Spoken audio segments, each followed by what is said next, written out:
Do away with মানে হলো বাদ দেয়া, আরেকটি হলো ডু আপ নতুন করে সাজানো, তারপর 3 নাম্বারটা হলো ডু উইদাউট মানে হলো কোনো কিছু বাদ দিয়ে চলা। How to enhance your reading skill, কিভাবে তোমার রিডিং স্কিলটাকে বাড়ানো যায় সেই টেকনিকটাই শেখার চেষ্টা করব। Let's go. বুড়ে যে সেন্টেন্সটি আছে সেটা একটু বোঝার চেষ্টা করি। You can not do away with him without any reason. আমরা জানি ইউ মানে তুমি অথবা আপনি, উইদাউট এনি রিজন কোনো কারণ ছাড়া, উইথ হিম মানে তার সাথে, ক্যান নট ডু অ্যাওয়ে অর্থাৎ তুমি কোনো কারণ ছাড়া তার সাথে দূরে করতে পারো না। এটা কিন্তু সাধারণভাবে একটা অর্থ দাঁড়ায় যেটা গুছানো কোনো অর্থ হতে পারে না। এই সেন্টেন্সের আসলে প্রকৃত অর্থটা হলো you can not do away with him without any reason, অর্থাৎ ইউ মানে আপনি, উইদাউট এনি রিজন কোনো কারণ ছাড়া। এই যে ডু অ্যাওয়ে উইথ এটার অর্থ হলো বাদ দেওয়া, অর্থাৎ আপনি কোনো কারণ ছাড়া তাকে বাদ দিতে পারেন না। তাহলে কি দাঁড়াচ্ছে? আপনি কোনো কারণ ছাড়া তাকে বাদ দিতে পারেন না। এই যে phrasal verb do away with এটার অর্থ হচ্ছে ডু অ্যাওয়ে উইথ মানে হলো বাদ দেওয়া। এই যে ফ্রেজাল ভার্বটি ডু অ্যাওয়ে উইথ বাদ দেয়া, এখানে কিন্তু আমরা সেটার জায়গায় কিন্তু আমরা অ্যাবলিশ ব্যবহার করতে পারি। অ্যাবলিশ অর্থ কিন্তু বাদ দেওয়া। নেক্সট সেন্টেন্স দিয়ে বোঝার চেষ্টা করো। I always do up my life. সাধারণভাবে এই সেন্টেন্সটির অর্থ যদি আমরা করে দিই তাহলে সেটা দাঁড়াচ্ছে আই মানে আমি, অলওয়েজ মানে সর্বদা, আমি সর্বদা আমার জীবনকে, ডু মানে করা, আপ মানে উপরে, তার মানে উপরে করি, তাহলে দাঁড়ায় আমি সবসময় আমার জীবনকে উপরে করি। এটা কি কোনো সাজানো মিনিং হয়? হয় না। আসলে এটার প্রকৃত অর্থ হলো আমি সব সময় আমার জীবনটাকে, এই ডু আপ মানে হলো নতুন করে সাজানো, অর্থাৎ আমি সবসময় আমার জীবনটাকে নতুন করে সাজাই। তাহলে এই ডু আপের অর্থ কি? নতুন করে সাজানো।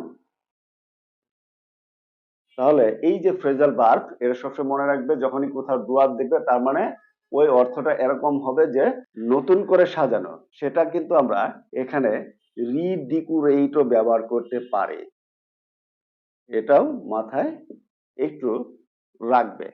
তাহলে বাক্যটির মিনিং দাঁড়াচ্ছে আমি সর্বদা আমার জীবনকে নতুন করে সাজাই। তাহলে আমরা দুটো ফ্রেজাল ভার্ব শিখলাম, একটি হলো ডু অ্যাওয়ে উইথ মানে হলো বাদ দেওয়া, আরেকটি হলো ডু আপ মানে হলো কি নতুন করে সাজানো। এরপরের সেন্টেন্সটিতে আমরা রিডিং অ্যাবিলিটি যাচাই করার চেষ্টা করি। সেন্টেন্সটি কি? In age of globalization one can not do without English. In age of globalization অর্থ কি? বিশ্বায়নের যুগে one can not do without English মানে ইংলিশ ছাড়া, ওয়ান মানে কেউ, কেউ করতে পারে না। এটাই কিন্তু সাধারণ একটা অর্থ দাঁড়ায়, কিন্তু এটার আসলে মিনিংফুল অর্থটা হলো in age of globalization one cannot do without English, অর্থাৎ বিশ্বায়নের যুগে ইংরেজি ছাড়া কেউ চলতে পারে না। এই যে ডু উইদাউট এটার অর্থটা হলো কোনো কিছু বাদ দিয়ে চলা। তাহলে আবারও দেখি যে in this age of globalization one can not do without English অর্থ হচ্ছে বিশ্বায়নের যুগে ইংরেজি ছাড়া কেউ চলতে পারে না।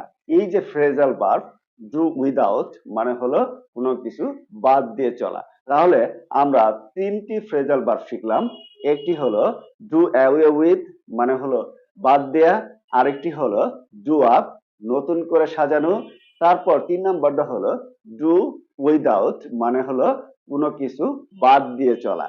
এইভাবে যদি আমরা প্রতিনিয়ত ফ্রেজাল ভার্ব গুলো এক্সাম্পলের মাধ্যমে শিখতে পারি তাহলেই কিন্তু এই যে আমাদের রিডিং অ্যাবিলিটি সেটা কিন্তু অনেকটাই ইনহ্যান্স করা সম্ভব। সো যদি ভিডিওটি হেল্পফুল হয়ে থাকে বা ইনফরমেশন যদি ভালো লেগে থাকে তাহলে অবশ্যই লাইক, কমেন্ট এবং শেয়ার করে জানিয়ে দিন।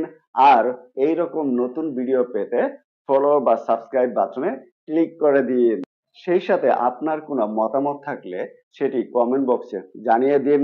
So that's the end of the video. Thanks for being with me. See you later on another topic. Until then, stay well and healthy. Goodbye.